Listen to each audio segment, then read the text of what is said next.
편입을 경험했기에 합격은 튜나입니다. 편입 합격은 튜나 편입. 여러분 안녕하세요. 튜나 편입에서 메디컬 편입 입시를 담당하고 있는 강사 라온입니다. 오늘 여러분들과 함께 메디컬 편입의 면접을 어떻게 준비하면 좋을지를 준비를 해봤거든요. 정말 세세하게 인성, 지성, 사고력 전부 다 준비를 했으니까 놓치지 말고 집중해서 끝까지 잘 들으면 좋겠습니다. 먼저 제 소개를 해드리면 저는 지금 튜나 편입에서 생물화학을 가르치고 있고요. 단국대학교 치의학과에 합격하였고 충남대학교 약학과를 수료한 이력이 있습니다.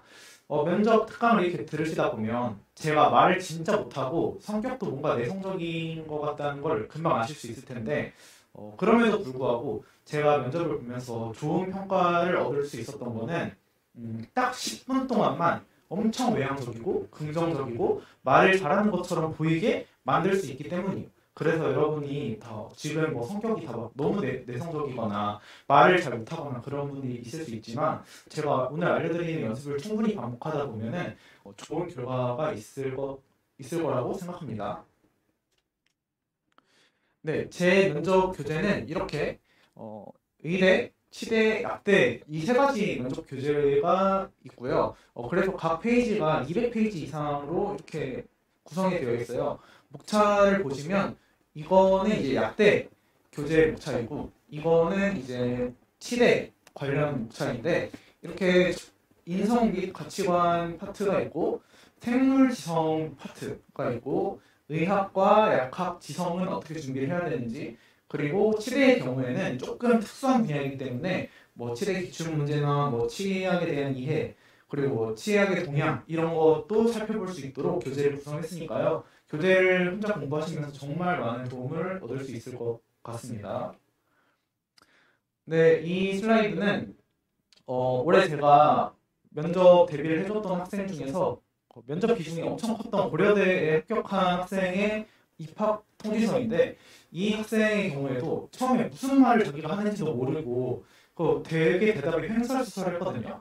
아마 면접을 제대로 준비하지 않은 많은 분들이 다 처음에 그럴 거예요. 뭐 태도부터 해서 뭐 답변 구성 이런 거가 되게 불안정하고 미완성된 느낌이 있는데 저와 같이 면접 준비를 하고 모의 면접도 같이 하면은 정말 충분히 완전 180도 달라질 수 있을 거예요. 그래서 이 학생의 경우에도 면접 비중이 높은 고려대학교에 최초 합을 한 이력이 있고요.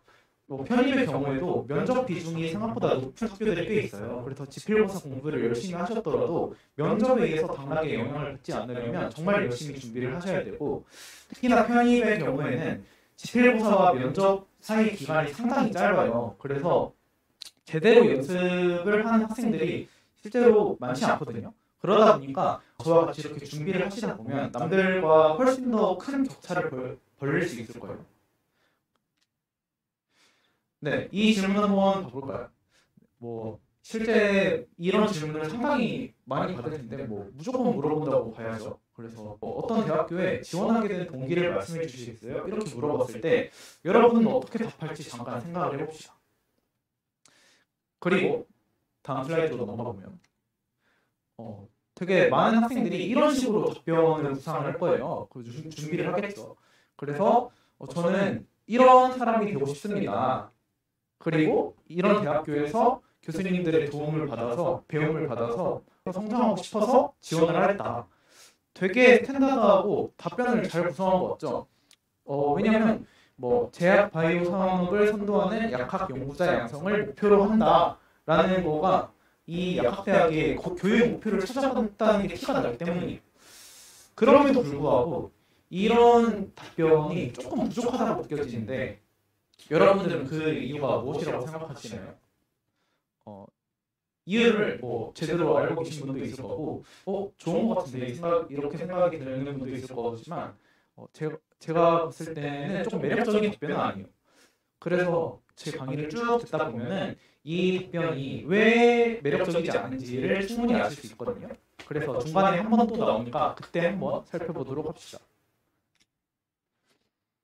네, 그래서 제 강의는 크게 세 파트로 오늘 구성이 되어 있어요. 인성 및 가치관을 물어보는 경우, 그리고 지성 면접을 실시하는 경우, 그리고 사고력이나 의사소통 면접을 실시하는 경우 각각 면접 스타일에 맞춰서 어떻게 답변을 해야 되는지를 준비를 했는데, 인성 문제의 경우에는 답변은 소멸되나 태도는 각인된다라는 걸 정말 잘 알고 계셔야 돼요.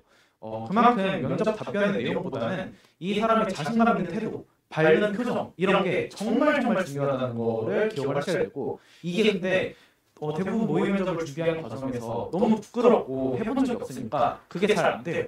근데 연습에도 그렇게 한 적이 없는데 실제에서는 엄청 주눅 들고 떨린단 말이에요.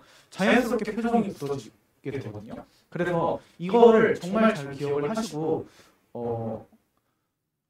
저같이 면접 준비할 때도 밝은 표정 항상 유지하고 꼿꼿한 이런 자세를 유지하는 연습을 하셔야 됩니다.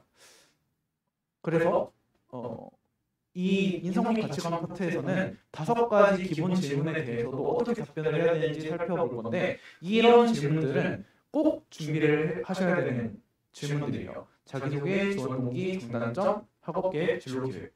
그래서 이것도 좀 이따 살펴보도록 하겠습니다. 두 번째는 지성면접을 실시하는 학교인데요.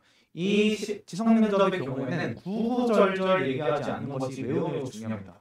왜냐하면 듣는 사람 입장에서 얘가 그래서 말하고자 하는 게 뭐야? 라고 생각이 계속 들 수밖에 없거든요. 왜냐하면 지성면접의 경우에는 명확한 채점 기준과 채점의 요소에 해당하는 키워드가 있기 때문이요. 그것도 좀 이따 같이 살펴보도록 할게요. 그리고 마지막으로 사고력 의사소통 면접을 실시하는 학교입니다. 이런 학교의 경우에는 되게 공격적으로 느껴질 수 있는 문제가 제시될 수 있거든요. 그래서 이때는 이너 프레임을 강조하면 됩니다. 이게 뭔지 좀 이따 잘 설명드릴게요. 네, 첫 번째 인성 및 가치관 면접에 대해서 살펴볼게요.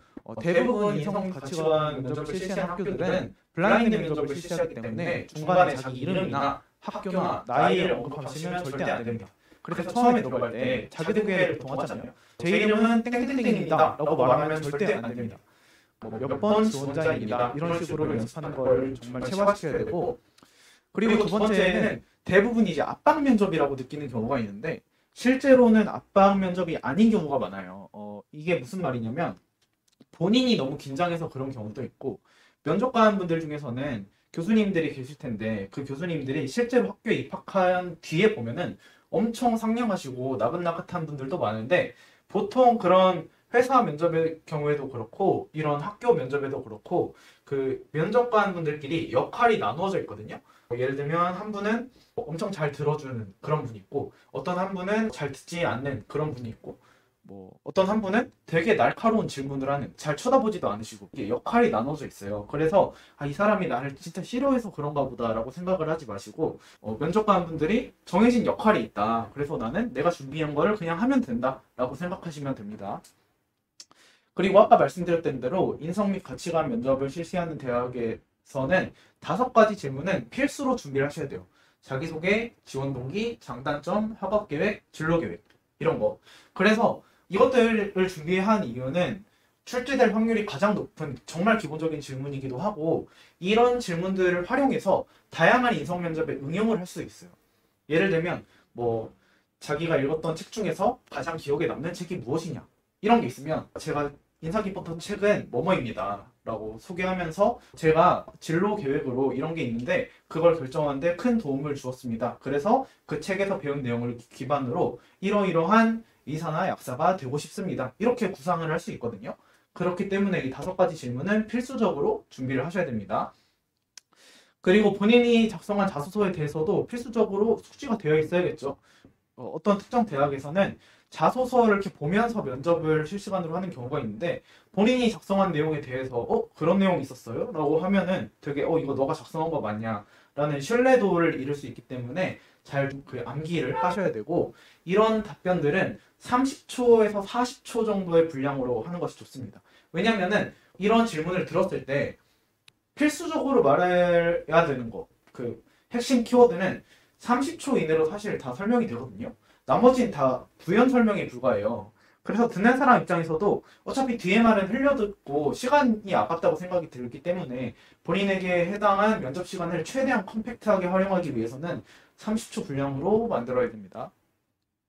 그리고 정해진 면접 시나리오가 없는 경우, 예를 들어서 면접에서 자기소개를 물어볼 거고 지원 동기를 물어볼 거고 이런 식으로 아니면 지속 면접을 실시할 거고 이런 식으로 정해진 면접 시나리오가 있는 학교들이 있는데 그런 게 아니라 뭐 자소서나 제출 서류를 기반으로 그냥 물어보고 싶은 거를 막 그때그때 물어보는 지원자별로 질문이 다른 학교들이 있어요. 그런 학교의 경우에는 어떤 질문을 하느냐에 따라서 꼬리 질문이 들어올 수 있거든요. 근데 그 꼬리 질문 자체를 본인이 미끼를 던질 수 있어요.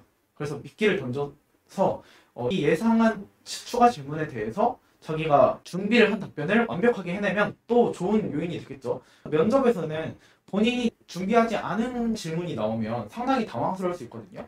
그래서 이렇게 면접 시나리오를 끌고 갈 수 있다는 거. 예를 들면 제가 지도한 학생 중에 자기소개를 할 때 처음부터 저는 퇴행성 뇌질환 치료제를 개발하고 싶은 땡땡땡입니다. 이렇게 말했어요. 그러면 퇴행성 뇌질환? 그런 거에 왜 관심을 갖게 됐어요? 혹은 퇴행성 뇌질환이 뭐예요? 이런 식으로 자연스럽게 물어볼 수 있다는 겁니다. 그러니까 자기가 면접을 이렇게 설계를 미리 해서 들어갈 수 있으니까 상당히 좋겠죠. 인성 및 가치관의 공통적인 시나리오는 뭐냐면 보통 2명에서 5명의 면접관 분들이 존재를 하고요. 그래서 그 중에서는 학교 교수님도 있지만 외부 면접관도 있는 경우가 있습니다. 다른 단과대학의 교수님이거나 그런 분들이시죠. 그리고 보통 거리가 상당히 멀어요. 면접관과 그 면접자 사이의 거리가 멀기 때문에 분위기를 파악하기는 어려운 측면이 있습니다. 그래서 어떤 식으로 처음에 진행을 해야 되냐? 먼저 문을 열고 들어가서 교수님들의 눈을 마주치면서 크게 안녕하십니까? 라고 말하는 겁니다. 서로 딱 처음에 봤을 때 어색하지 않게. 그리고 자기의 정해진 자리로 갑니다. 그 다음에 의자 옆으로 딱 가서 보통은 제가 자리에 앉아도 되겠습니까? 이렇게 공손하게 말하는 경우도 있는데 저는 여기까지는 조금 불필요하다고 생각을 해요. 왜냐면은 몇십 명의 지원자들이 다 이렇게 앉아도 되냐 이렇게 물어볼 텐데 그게 좀 귀찮을 수 있거든요. 그러니까 어차피 그냥 자리가 있으면 앉아야 되는 거기 때문에 자리에 앉아서 바로 안녕하십니까 뭐뭐뭐가 되고 싶은 수험번호 몇 번 지원자입니다. 이렇게 말하고 시작하는 게 조금 더 깔끔한 면접 시나리오가 되지 않을까 싶습니다. 네, 다음으로는 답변 요령에 대해서 설명드리겠습니다. 답변은 항상 2가지식으로 해야 돼요. 2가지식이라는 게 뭐냐면 물어본 거에 대한 답변을 먼저 해야 된다는 거예요. 그래서 가장 인상 깊었던 대학교에서의 기억이 뭐야? 라고 면접관이 물어본다면 저는 이러이러한 활동을 했던 기억이 가장 기억에 남습니다. 라고 먼저 한 문장으로 짧게 말을 해야 된다는 거예요. 그렇게 하는 게 아니라 예를 들어서 제가 대학교 때 뭐뭐를 간 적이 있었는데 그 중에서 뭐뭐를 했고 이렇게 구구절절하게 얘기하면 어디서 포인트를 잡아야 될지 듣는 사람 입장에서 모른단 말이에요. 그래서 무조건 2가지식으로 설명을 하고 그 다음에 근거를 2-3가지를 설명을 하면 됩니다. 아까 그 예시로 다시 넘어가서 보자면 가장 기억에 남는 게 뭐냐라고 했을 때 저는 뭐뭐 한 게 제일 기억에 남습니다. 그 이유는 첫 번째로는 거기서 뭘 배울 수 있었고 두 번째로는 어떻게 제가 발전할 수 있습니다. 이렇게 구성을 하는 것이 좋습니다. 그래서 질문이 들어오면 무조건 2가지식으로 내가 뭐라고 해야겠다 라고 생각하고 그거에 대한 근거를 파바박 떠올리셔야 돼요. 그래서 그대로 그 답변을 하시면 됩니다. 그리고 내가 준비한 답변을 했어요. 근데 이제 면접관분들이 그냥 가만히 있을 수도 있거든요. 근데 가만히 있으면은 그 이유가 뭐냐면 얘가 얘기가 다 끝났나? 그래서 가만히 있는 경우도 있어요. 그렇기 때문에 내가 대답을 마쳤을 때 아무런 피드백이 없으면 이상으로 답변 마치겠습니다 라고 해주시면 질문에 대한 답변이 딱 끝맺음이 됨으로써 다음 문제로 넘어갈 수 있기 때문에 시간을 조금 더 잘 활용할 수 있게 되겠죠. 그리고 이거는 정말 잘 숙지를 하셔야 되는데 곤란한 질문이 들어올 수 있습니다. 그 곤란한 질문이 들어오면 바로 알 수 있어요. 이거 내가 바로 답변할 수 있겠구나 없겠구나 라는 걸 알 수 있거든요. 그래서 이거 잘 모르겠는데 싶으면 듣자마자 바로 잠깐 생각할 시간을 가져도 되겠습니까? 이렇게 정중하게 요청을 하는 거예요. 면접관이 질문을 했는데 그냥 아무 대답 없이 이런 식으로 시간이 흘러가면 안 되거든요. 그래서 서로 좀 민망해지는 상황이 벌어질 수 있기 때문에 대답을 못하겠다 싶으면 바로 잠깐 생각할 시간을 가져도 되겠습니까? 이렇게 하면 보통 대부분은 그냥 다 그래요 생각할 시간 가져보세요 이렇게 말할 거거든요. 그리고 이런 패턴이 그동안의 수많은 메디컬 편입에서 정말 스탠다드하게 고정된 패턴이기 때문에 교수님들도 이렇게 질문하는 학생에 대해서 전혀 이상하게 생각하지 않을 거예요. 그러니까 이렇게 답변을 하시고 그 다음에 고민을 한 30초 이내로 합니다. 어차피 너무 길게 생각할 시간을 가지면 교수님들도 얘 모르면 빨리 다음 질문으로 넘어가거나 해야 되는데 서로 좀 민망한 상황이 벌어질 수 있거든요. 그래서 30초 내외로 고민을 하시고 그래도 모르겠다 라고 한다면 혹시 힌트를 요청해도 되겠습니까? 이렇게 부탁할 수도 있어요. 그래서 이런 패턴도 되게 스탠다드하게 그동안 편입 이슈에서 편입 면접에서 고정된 패턴이기 때문에 당당하게 요청하셔도 됩니다. 그리고 혹은 질문에 대한 답은 제가 긴장해서 잘 생각이 안 나는데 혹시 그거와 관련된 다른 거에 대해서 말해도 되겠습니까? 라고 말할 수도 있습니다. 근데 이렇게 하면은 본 질문에 대한 답변을 제대로 못한 거기 때문에 뭐 점수는 감점이 있을 수 있지만 적극성적인 측면에서는 훨씬 더 좋은 태도라고 보일 수 있습니다. 그리고 다음 주의할 점에 대해서 말씀드리겠습니다. 주의할 점은 질문에 대해서 뭐뭐예요? 라고 대묻지 말아야 됩니다. 예를 들어서 퇴행성 뇌질환에 대해서 알고 있는 대로 말해보세요 라고 했는데 퇴행성 뇌질환이요? 자기가 못 들었다고 해서 그렇게 말하지 말고 제가 방금 말씀하신 거에 대해서 잘 못 들었는데 혹시 죄송하지만 한 번 더 말씀해 주실 수 있을까요? 라고 말씀하셔야 돼요. 그리고 요체를 쓰면 안 됩니다. 그래서 예를 들면 퇴행성 뇌질환에는 뭐뭐가 있고요, 뭐뭐가 있고요 라고 하시면 안 됩니다. 좀 더 격식 있는 말투로 뭐뭐입니다 라는 게 입에 붙을 수 있도록 훈련을 하셔야 되고요. 그리고 답변할 때 이 표현도 절대 하면 안 돼요. 앞서 말씀드렸듯이 이런 걸 하면 안 되는데 이런 말을 하는 이유는 뭐 자기가 면접관의 대답에 대해서 잘 이해하고 있다 혹은 뭐 설명드리려고 아까 말씀드렸던 내용 중에 그거 있잖아요. 이런 식으로 설명하는 건데 그렇게 하실 필요가 절대 없습니다. 똑같은 질문을 또 물어보더라도 그냥 답변하시면 돼요. 왜냐하면 면접관 입장에서는 몇십 명의 학생들을 하루 종일 봐야 되는데 그 사람의 말을 정말 주의 깊게 들으면서 다 이해하기 사실 어렵거든요. 그렇기 때문에 얘가 예를 들어서 앞서 말씀드렸는데 이렇게 말하면 아니 얘 내가 잘 안 듣고 있다고 뭐라고 하는 거야 뭐야 라고 생각이 들 수 있어요. 그렇기 때문에 이런 말은 절대 하면 안 됩니다. 그리고 난감한 질문이 들어왔을 때 좀 너무 당황해서 그런지 모르겠는데 갑자기 웃는 분들이 계세요. 그래서 이렇게 하면은 되게 면접관도 이게 뭐지? 면접이 장난인가? 이렇게 생각할 수 있거든요. 그래서 밝은 표정을 유지를 하되 난감한 질문이 들어온다 해서 그냥 웃음으로 무마하려고 하면 안 돼요. 면접관과 계속 의사소통이 있어야 됩니다. 그리고 약대 면접의 경우에는 특히 주의하셔야 될 게 구강투여라는 말을 하지 않도록 좀 주의를 하셔야 되고 이거는 뭐 저도 왜 그런지 정확하지 않은데 구강투여라고 치면 인터넷에 좀 많이 나오긴 하거든요. 근데 교수님들 중에서 이런 뭐 경투여가 아니라 잘못된 표현을 쓰는 거에 대해서 좀 많이 민감한 분들이 학교에서 계시더라고요. 그리고 약대인데 의학 관련된 용어를 언급하지 않는 게 좋을 것 같습니다. 뭐 예를 들어서 의학에 도움이 되는 어떤 인재가 되고 싶습니다. 이런 식으로 습관적으로 말이 잘못 나오면 안 돼요. 편입을 준비하시는 분들 중에서는 약대만 준비하시는 분들도 있지만 뭐 치대, 의대 같이 준비하는 분들도 있기 때문에 이런 말이 나오지 않도록 꼭 주의하셔야 됩니다. 네. 그래서 인성 및 가치관 면접에서 이렇게 번호를 네이밍을 하면서 하나하나 중요한 요소가 무엇인지 한번 살펴보도록 할 건데요. 첫 번째는 잘할 것 같은 인상이 매우 중요하다는 겁니다. 아까 말씀드렸듯이 답변의 내용은 소멸되는데 인상은 각인되거든요. 한번 생각을 해봅시다. 유명한 세바시나 이런 데 나오는 강사분들 있죠. 뭐 이런 스피치를 하시는 분들.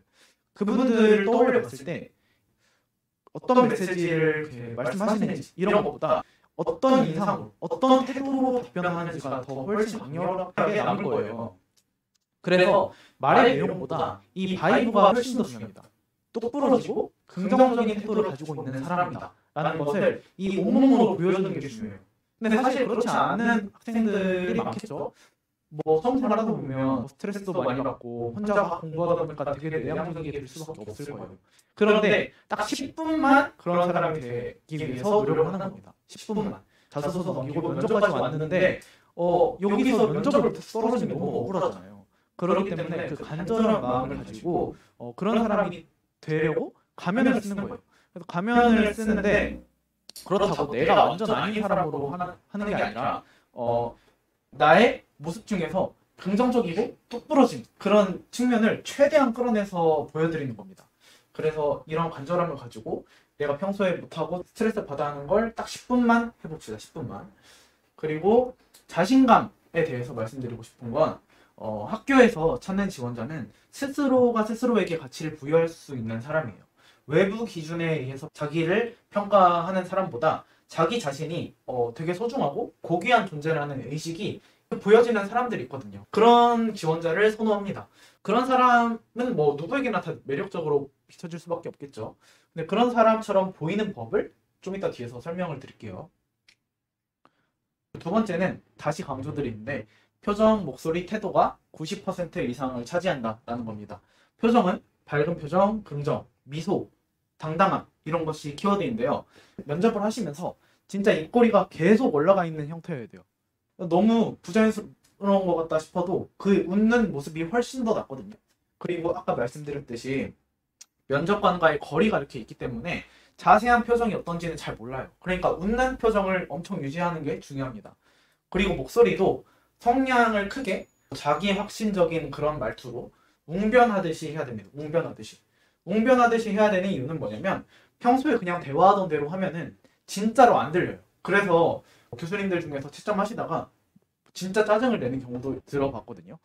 뭐라는 거야 이렇게 해요. 실제 면접장에서는 뭐 더 크게 말해보시겠어요? 이렇게 절대 안 해요. 그냥 뭐라는 거야 X 이렇게 한단 말이에요. 그러니까 내가 준비해서 답변을 했는데 그게 채점을 못 받으면 억울하잖아요. 그러니까 웅변하듯이 해야 됩니다. 알겠죠? 그리고 태도는 논리로 이기려고 하지 마셔야 됩니다. 그리고 본인의 가치관을 제시해야 돼요. 가치관을. 내가 준비한 답변을 이렇게 했어요. 이런 게 중요하다고 생각합니다. 했는데 교수님들 중에서 그게 그 정도로 중요해요? 그건 아닌 것 같은데. 이렇게 말하면 아니에요. 제가 생각하기에 이거는 엄청 중요한 분야예요. 그래서 연구할 만한 가치가 있는 거예요. 이렇게 말하면 당연히 안 되겠죠. 그래서 본인의 가치관을 제시하면 됩니다. 물론 그렇게 생각할 수도 있지만 제가 생각하기에 이거는 그만큼 중요하지 않아도 꼭 필요한 분야라고 생각합니다. 그래서 이런 분야에 기여하는 연구자가 되고 싶습니다. 이렇게 답변을 풀어가셔야 됩니다. 그리고 복장은 특히 메디컬 계열은 엄청 보수적인 집단이라고 개인적으로 생각하거든요. 다른 계열보다. 그래서 보수적이라는 게 막 꼰대다 이런 게 아니라 조금 그 사회적인 역할 이런 것도 되게 중요시 여기고 책임감 이런 것도 중요시 여기기 때문에 예의나 이런 태도를 중요시 여겨요. 그렇기 때문에 무조건 넥타이까지 한 정장의 형태를 갖추셔야 되고, 그리고 여성분들은 아침에 메이크업을 받는 것도 정말 추천을 드립니다. 그래서 메이크업을 받고 안 받고가 봤을 때 되게 차이가 나거든요. 그래서 조금 아침에 분주하시더라도 메이크업 받는 거 추천드립니다. 그리고 이건 뭐냐면 약대 면접 지원자분들 중에서 간혹 가다가 PT 시절에 군복을 입는 분들도 계셨어요. 이 군복을 입으면서 다양한 이유가 있겠죠. 교수님들이 부모님 세대니까 자식분들도 20대 초반에 군에 있는 분들도 있을 거니까 되게 그런 자식 같은 마음을 가질 수 있을 것이다. 혹은 군인 신분으로서 뭔가 그런 당당함이나 그런 걸 좀 어필하려고 한다. 이런 그 전략으로 군복을 입었던 케이스가 있는데 이렇게 해서 긍정적인 평가를 받았던 학교도 있어요. 그런데 면접 보는데 이게 뭐냐 당장 가서 갈아입고 와라라는 학교도 있었기 때문에 이거는 조금 개인적으로는 비추천합니다. 스탠다드한 복장을 하는 것이 좋을 것 같습니다. 네, 다음은 긴장 관리하는 방법에 대해서 말씀드릴 건데요. 면접관 분들의 눈을 마주치게 되면 갑자기 아무 말도 안 떠오르는 경우가 있어요. 그런 경우에는 면접관 분들 뒤쪽 벽을 쳐다보거나 아니면 인중을 보는 겁니다. 인중. 그래서 시선을 조금씩 그 인중을 한 명 한 명 한 명 살펴보면서 옮기는 거예요. 눈을 마주쳤을 때 대답이 떠오르지 않을 수도 있으니까요. 인중을 봐도 된다고 하는 이유는 뭐냐면 어차피 면접관 분들과 거리가 되게 멀기 때문에 이 사람이 나의 인중을 보는지 눈을 보는지 잘 안 보이거든요. 그래서 인중을 보면서 긴장 관리를 하셔도 되고, 그리고 말을 조금 더 차분히 천천히 말씀하시는 걸 연습을 하셔야 됩니다. 문장이 되게 구구절절 이어지지 않게 문장을 명료하게 답변을 하셔야 돼요. 왜 그러냐면 긴장을 하게 되면 내가 준비한 말이 있는데 구구절절 이렇게 말하다 보니까 결국엔 이렇게 어떻게 됐더라? 이렇게 자기가 길을 잃는 경우가 있어요. 그래서 문장의 경우에는 짧게 구성을 하는 것이 좋습니다. 그리고 이 인데놀이라고 이 유명한 면접 약인데 이것도 이제 긴장을 완화시켜주는 효과가 있거든요. 청심환보다 조금 더 좋은 것 같아요. 개인적으로 사용해봤을 때도 그렇고 주변 다른 분들도 그렇고. 그래서 이런 것도 뭐 모의 면접을 할 때나 한번 연습해보시면서 미리 준비해서 가면 좋을 것 같습니다. 이 약이 그리고 부작용도 잘 없는 걸로 알고 있거든요. 그래서 안심하고 사용하셔도 될 것 같습니다. 그리고 다음은 어차피 블라인드 면접이니까 수험생들 중에 내가 최고라는 생각을 하셔야 돼요. 아, 어차피 이 면접장에서 나보다 더 잘난 사람 없어. 이렇게 스스로 계속 마인드 컨트롤을 하시면서 긴장 관리를 하시면 됩니다. 네, 세 번째로는 면접관 마음에 드는 법, 자기 기준 제시에 대해서 설명드리겠습니다. 아까 자기가 스스로한테 가치를 부여할 수 있는 사람이 면접관 입장에서 매력적인 사람이라고 말씀드렸죠. 그거에 대해서 말씀드리려고 하는 건데 이 면접관 마음에 드는 법을 하나하나 이렇게 살펴보면 내가 지원하는 학교가 뭐 의대다 그러면 그 해당하는 의대를 맹목적으로 찬양하면 안 됩니다. 그리고 전적대학도 비판하면 안 됩니다. 그러니까 전적대학에서는 이런 게 한계가 있었다, 이런 게 마음에 안 들었다, 뭐 이렇게 비판하시면 안 되는데 그 이유는 뭐냐면 너무 학교를 찬양하게 되면 본인의 기준을 제시할 수 없기 때문이에요. 학교한테 자기를 뽑아달라고 막 어필하는 것이 아니라 내가 이런 준비를 했고 이런 준비가 되어 있는 학생이고 이런 비전을 가지고 있는 학생인데 그 비전을 실현시켜줄 수단으로서 이 학교를 선택해서 지원을 했다라는 당당한 마음가짐과 태도가 있어야 되거든요. 그런 마인드가 있으면 전적대학을 완전히 비판하거나 지금 내가 쓰려는 대학을 찬양하거나 할 이유가 없겠죠. 그냥 본인이 준비가 되어 있고 본인 기준에 맞춰서 내 꿈을 실현시켜줄 학교를 지원을 하는 거예요. 본인도 만약에 생각을 했을 때 예를 들어서 여러 학교에 합격을 한다고 쳐보죠. 그럼 본인 기준에서 가장 내 마음에 드는 학교를 지원할 거 아니에요. 그래서 그런 식으로 생각을 하셔야 됩니다. 너무 없어 보이게 답변을 하면은 얘는 본인 기준이 없는 학생이다라고 비춰질 수 있기 때문에 그렇게 하지 않는 것이 좋고, 그리고 서류를 제출하고 자소서를 쓸 때도 마찬가지지만 보여주기식 스펙을 막 나열하듯이 말하면 안 돼요. 왜냐하면 보여주기식 스펙이라는 건 진짜 본인의 가치를 상승시키는 그런 활동이 아니잖아요. 그래서 이런 거는 의대나 약대나 관련돼서 그 전공에 전혀 상관없는 스펙일 수도 있고 그런 거를 막 내가 이거 했다 저거 했다라고 말하는데 그런 걸 하는 거는 사실상 본인의 가치를 높이는데 전혀 쓸모없는 활동이기 때문에 인생을 낭비하는 사람이라고 생각을 할 수 있거든요. 그런 사람은 뽑힐 가능성이 좀 줄어들겠죠. 그래서 이런 스펙을 나열하면 안 됩니다. 그런 자기 기준을 제시할 수 있는 이런 답변은 우리 학교를 왜 지원했는지에 대한 답변이 있을 수 있을 것이고 본인에게 1억 원이 주어진다면 어떻게 할 것인지에 대한 답변이 있을 거예요. 이런 질문에 대해서 답변을 구상할 때 자신만의 프레임을 가지고 내 가치에 대해서 면접관분들한테 말씀드리면 됩니다. 아까 본인에게 1억이 주어진다면이라는 질문을 했을 때 답변을 한 예시를 하나를 봐볼까요? 실제로 이렇게 답변을 한 경우가 있어요. 일단 저는 기부를 하고 싶었는데 그동안 기부를 못했습니다. 그래서 제가 1억 원이 생긴다면 5천만 원 정도는 기부를 하고 나머지 5천만 원은 국내에 이제 도움이 필요한 사람한테 주겠습니다. 그리고 그동안 너무 수험생활 하면서 공부만 했기 때문에 여행을 다니면서 견문을 넓히겠습니다. 이 답변의 문제점은 무엇일까요? 일단 첫 번째는 본인의 판단 기준이 없다는 거예요. 판단 기준. 이거를 질문을 왜 물어봤을까요? 진짜 내가 1억을 줄 테니까 그거 어떻게 쓸지 한번 말해봐. 이런 의도로 말한 건가요? 그럴 리가 없겠죠. 인성 및 가치관 면접이기 때문에.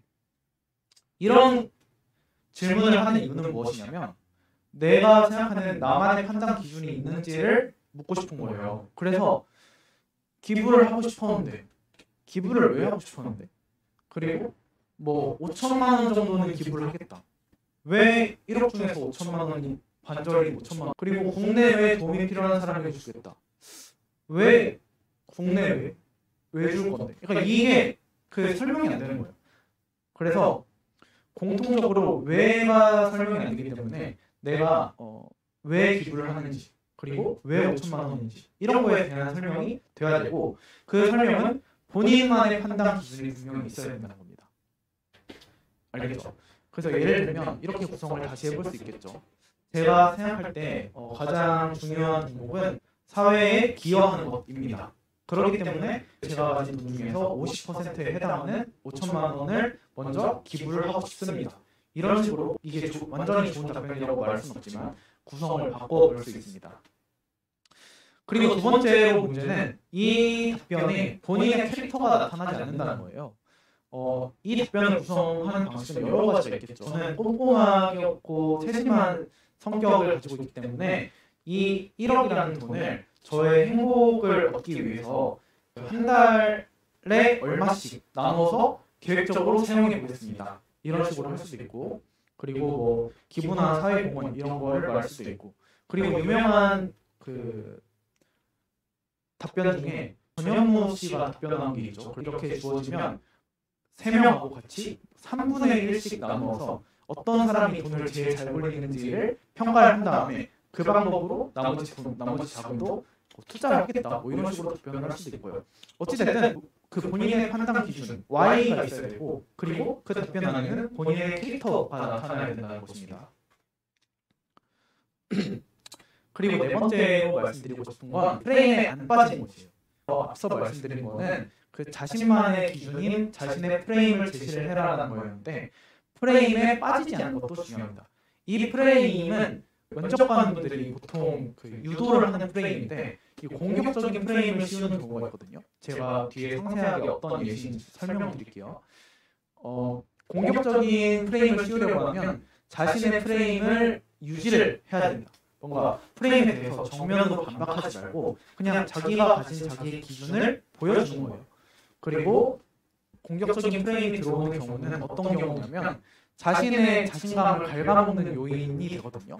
뭐 성적, 공백, 나이 이런 걸로 공격을 할 수 있단 말이에요. 근데 그런 거를 미리 파악을 하고 내가 이런 실패나 부족한 점이 있지만 과거를 피드백하고 미래를 설계하는 사람이라는 점을 어필하시면 됩니다. 그래서 자신의 프레임을 보여주면서 상대방이 씌우려고 하는 프레임을 탈출하면 됩니다.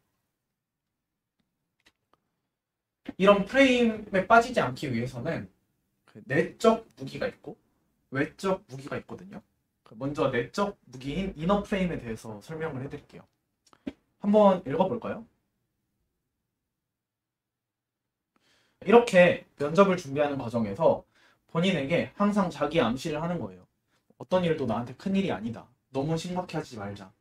나는 구하려고 하지 않고 인정받으려고 하지 않는다. 나는 그냥 나 자체로 그냥 소중하고 고귀한 존재다. 그리고 나는 나를 믿는다. 내가 뭐 잘 해낼 거라고 믿는다.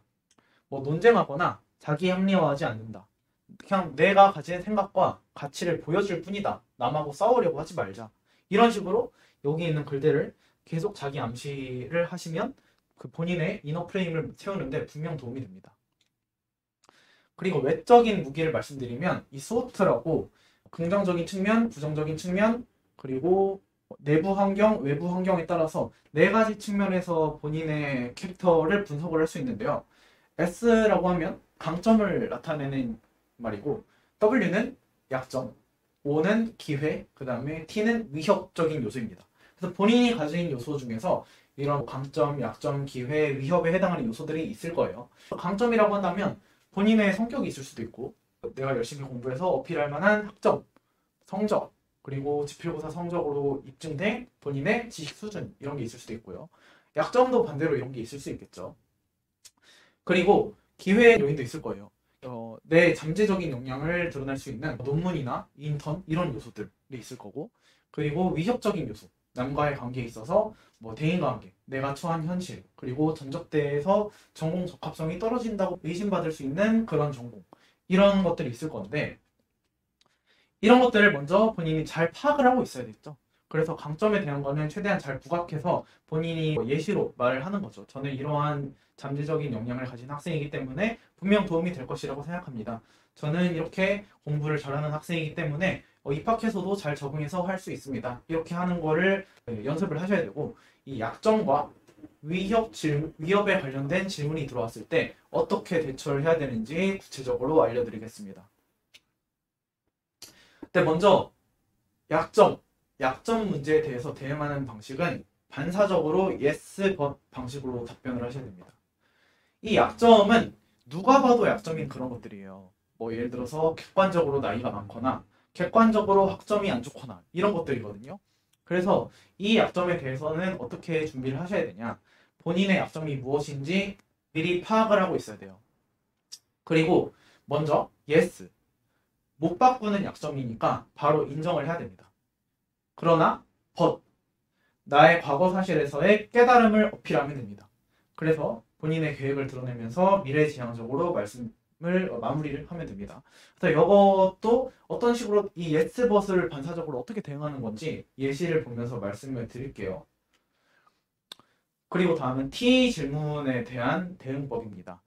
T 질문은 아까 W하고 다르게 내가 봤을 때는 그렇게 위협적인 요소는 아니야 라고 주관적으로 판단을 받을 수 있는 그런 요소들이에요. 그래서 그런 거는 반사적으로 내 프레임을 제시하면 됩니다. 이런 질문들은 가치 판단에 대한 것이므로 남이 제시한 프레임에 빠질 필요가 없어요. 그래서 상황을 설득하고 막 논쟁하려고 하지 말고 내 프레임만 보여주면 됩니다.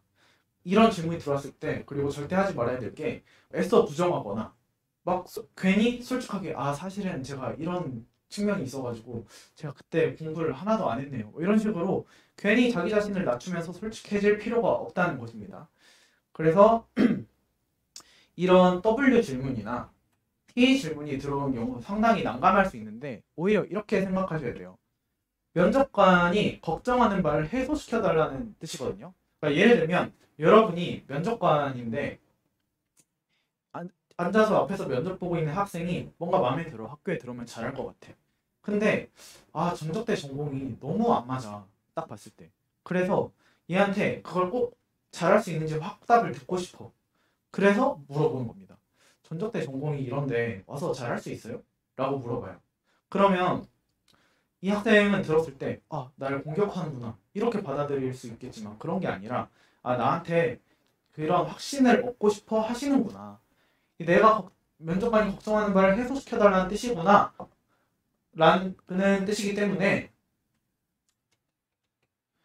이런 반사적 yes, but 그리고 내 프레임 제시, 이 방법으로 탈출하시면 됩니다.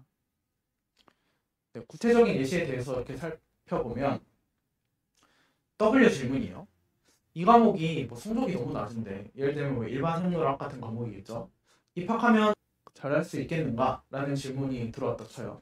근데 이 과목이 이 질문이 암시하고 있는 프레임은 무엇이냐면, 어떤 과목이 성적이 낮다 이퀄 공부 못하고 발전 가능성이 없는 학생이다. 근데 이 프레임을 씌우려고 하는 거예요. 보이시나요? 이런 게.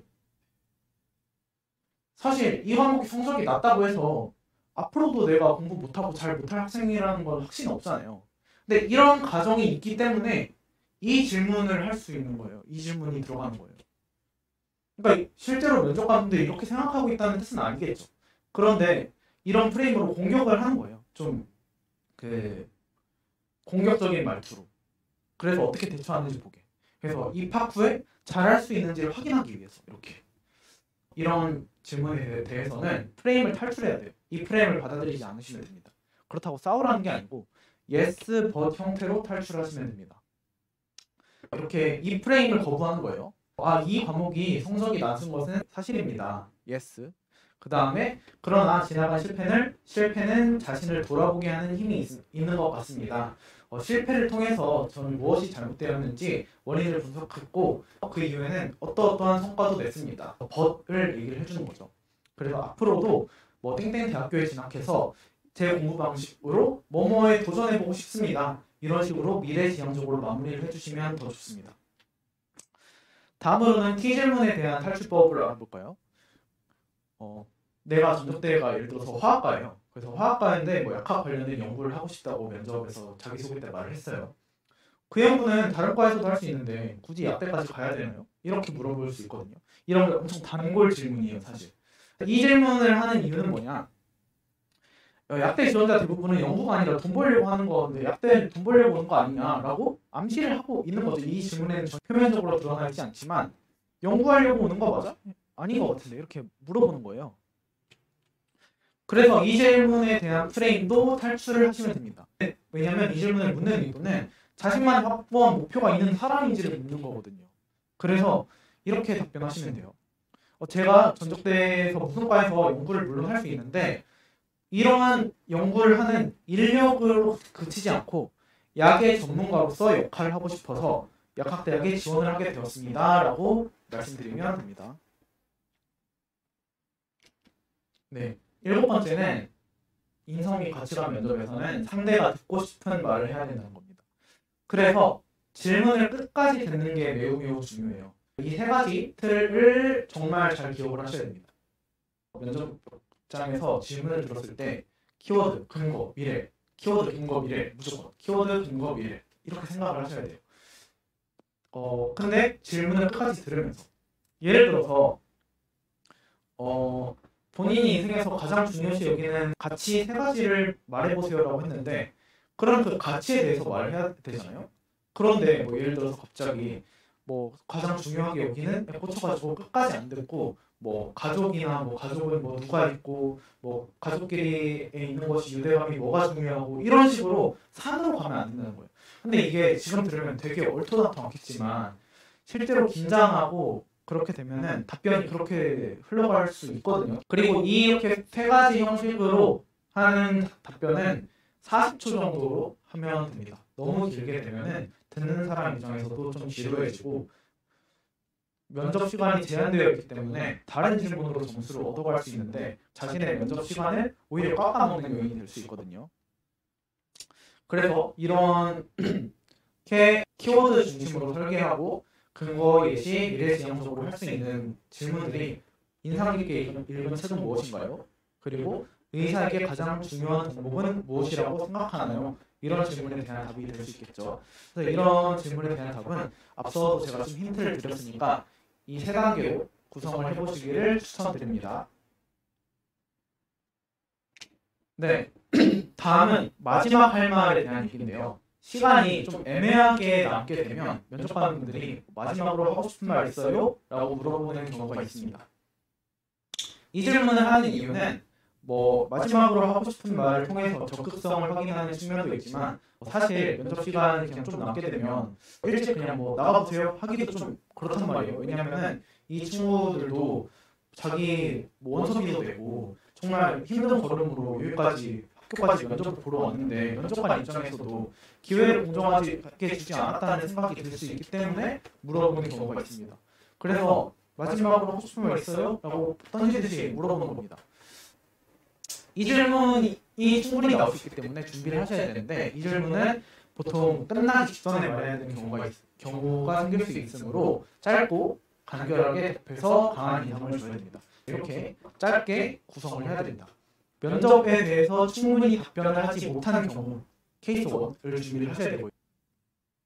그리고 자기의 포부를 말해주는 겁니다. 마지막 할 말에서는 면접에 대해서 질문을 잘 한 것 같다. 그때 케이스 2번째로 준비를 또 하시는 겁니다. 시간을 내주셔서 감사드립니다. 이렇게 먼저 공손함을 표현하기도 하고 그래서 제가 이런 거를 말하고 싶습니다. 뭐 2가지 목표를 말씀드리고 싶습니다라고 말하는 이런 표현은 아주 좋은 표현이죠. 왜냐하면 듣는 사람 입장에서 이제 2가지가 나오겠구나라고 생각을 할 수 있거든요. 그래서 이런 식으로 자신의 포부를 제시해 주셔도 좋고 마지막 할 말은 조금 위트 있게 마무리하는 것도 좋은 것 같아요. 왜 그러냐면 또 마지막으로 할 말로 인해서 사실 크게 면접 점수가 뒤바뀌지는 않습니다. 플러스 되는 경우도 있긴 한데 아주 극소수고 그렇지만 보여줄 수 있는 거는 이 적극성적인 측면에서 기억에 남을 수 있습니다. 그래서 내가 막 한마디라도 더 하고 싶다라는 걸 보여주는 것 자체가 플러스면 플러스지 마이너스 요인은 절대 아니기 때문입니다. 그렇기 때문에 마지막 할 말은 반드시 목소리 크게 손을 들고 면접하는 분들이 먼저 마지막 할 말 있어요? 라고 하지 않아도 마지막으로 할 말 준비를 했는데 해도 되겠습니까? 라고 당돌하게 요청을 하시면 됩니다. 이렇게 하기 좀 부끄러울 수도 있어요. 그리고 만약에 시간이 없다고 안 됩니다 라고 거절받을까 봐 조금 두려울 수도 있습니다. 하지만 이런 질문은 무조건 하는 게 좋아요. 왜냐하면 이 패턴 역시 그동안의 수많은 메디컬 편입 과정에서 많은 지원자들이 했던 패턴이거든요. 그러니까 면접관분들도 갑자기 마지막 할 말을 한다고? 뭐야 이거? 이렇게 생각 절대 안 한다는 거예요. 그냥 많이 그래요, 실제로. 그렇기 때문에 자신감을 가지고 이런 긍정적인 요소를 어필하기 위해서, 적극성적인 요소를 어필하기 위해서 마지막 할 말을 해주시면 됩니다. 어차피 면접 끝나고 엘리베이터에서 보면 정말 동네 아저씨 같은 그런 푸근한 인상이신 분들이 많을 거예요. 전혀 주눅들 필요 없고 밝은 표정 유지하면서 연습하던 스탠스 그대로 밀고 나가는 것이 중요합니다. 그래서 이런 표현도 있겠죠. 면접 볼 기회를 주셔서 감사합니다. 새해 복 많이 받으세요. 이렇게 간단하게라도 말할 수 있다는 거예요. 공손함을 표현할 수 있다는 거죠. 네, 다음으로는 아까 말씀드렸던 인성 및 가치관 파트의 5가지 기본 질문에 대해서 살펴볼게요. 5가지 중에서 첫 번째, 자기소개입니다. 자기소개는 가장 처음에 내가 하는 말이죠. 그래서 나를 한 단어로 각인될 수 있게 해야 됩니다. 한 단어로. 이 유재석 씨를 보면 유재석 이퀄 메뚜기 이렇게 각인이 되어 있잖아요. 이런 식으로 면접관분들도 나중에 수십 명의 면접자를 생각했을 때 걔 뭐 하겠다고 한 사람, 걔 뭐 마지막에 뭐 어필했던 사람, 이렇게 기억에 남을 수 있단 말이에요. 그래서 나를 한 단어로 각인될 수 있게 해야 됩니다. 예시를 한번 봅시다. 자기소개 문항에 대해서 답변 첨삭을 요청한 분이 계신데 이렇게 구성을 하셨어요. 그래서 안녕하십니까, 저는 신약 후보물질을 탐색하는 연구원이 되고 싶은 땡땡땡입니다 라고 했거든요. 근데 이것보다 의미 없는 실패는 없다, 안녕하십니까, 뭐뭐 연구를 향해 전진하는 수험번호 땡땡땡입니다 라는 게 훨씬 더 좋다는 거죠. 왜냐면 한 단어로 본인을 표현할 수 있거든요. 이런 사람 잘 없을 거거든요. 대부분 다 이렇게 할 거예요. 이렇게 한 것도 잘한 거지만 조금 더 인상 깊게 말하는 방법에는 이런 식으로 있다는 거예요. 이렇게 구성한 이유는 마지막으로 이분이 저한테 보내주신 걸 보면 이런 식으로 실패와 좌절을 겪게 되겠지만 그 실패를 자양분으로 삼아서 전진하겠다고 말씀해 주셨거든요. 그러니까 이렇게 앞부분에 먼저 말을 해준 겁니다. 그래서 쭉 이어서 살펴보면 퇴행성 뇌질환 치료를 위해서 약물 전달 시스템에 관심을 가지게 되었습니다. 그래서 전적대에서 호기심을 채우기 위해서 교육과정 이외의 내용도 찾아보면서 탐구했음에도 불구하고 부족한 점들이 많았다. 이 내용은 삭제를 해야겠죠. 왜 그러냐면 전적대에 대한 비판, 부정적 표현이 들어가 있기 때문입니다. 그래서 이건 삭제를 요청드렸고, 그 다음에 연구하고 실험하다 보면은 분명 많은 실패와 좌절을 겪을 텐데 전진할 수 있는 연구 약사가 되겠다. 이런 표현은 아주 좋은 표현이죠. 왜냐면 본인의 성격적인 강점을 드러내는 요소이기도 하고 그 성격이 본인의 비전과 연관이 되기 때문이에요. 네, 하나를 더 살펴보면 이렇게 구성을 한 예시가 있는데 이것도 상당히 좋은 자기소개라고 볼 수 있죠. 먼저 자신의 목표에 대해서 이렇게 2가지식으로 제시를 해줬습니다. 그리고 본인의 목표를 이루기 위해서 지금까지 열심히 했다. 그리고 목표만 확실히 설정하면 어떤 어려운 일도 완벽히 수행한다는 장점이 있다. 이 장점이 미래지향적으로 이렇게 연결이 되죠. 그래서 본인이 가진 장점이나 생각, 성격 이런 것들이 항상 미래지향적으로 연결이 되면 면접관 입장에서 듣기 좀 편해요. 어차피 좋은 의사, 좋은 약사가 되고 싶은 사람을 뽑는 거기 때문에 제가 이런 면에서 도움이 될 거예요. 이렇기 때문에 잘할 수 있을 거예요 라고 그냥 편하게 먼저 말해주는 것 자체가 좋다는 거죠. 면접관 분들이 이런 성격을 가진 학생이라면 약사가 되어서도 잘 하겠네, 이렇게 생각할 필요가 없이 본인이 먼저 얘기해 주시면 됩니다. 네, 다음 2번째는 본인의 장단점에 대해서 설명하시오라는 질문에 대한 답변입니다. 이 질문에 대해서는 자기 분석 후 아까 말씀드렸듯이 미래지향적으로 마무리를 하면 됩니다. 그래서 본인의 장점, 목표를 무조건 달성하겠다는 마음으로 열심히 달려가는 그런 성격이다. 그래서 이 장점이 약을 개발하는 신약 개발자의 끈기와 열정에 부합하여 더 빛날 것이다라고 답변한 점이 정말 좋죠. 미래지향적으로 자연스럽게 떠올릴 수 있게 만든 거예요. 두 번째 단점입니다. 단점에 관해서 살펴보기 전에 하나 말씀드리고 싶은 부분은 자소서에서도 그렇고 장단점을 물어보는 경우가 있는데 보통 단점의 경우에는 되게 마이너스적인 요인이 될까봐 단점이 아닌데 정말 귀여운 단점을 얘기한다던가 혹은 완전 반대로 단점이 정말 치명적으로 해서 막 극복이 안 되고 있다. 난 이런 단점이 있는 부정적인 면이 있다라고 그냥 말해버린다던가. 근데 사실 둘 다 좋진 않죠. 왜냐면 단점이라고 하면 이 단점은 사실 첫 번째로 양면성을 가지고 있거든요. 그러니까 사람의 뭐 내성적인 성격이란 한다면 단점처럼 보이지만 장점도 될 수 있어요.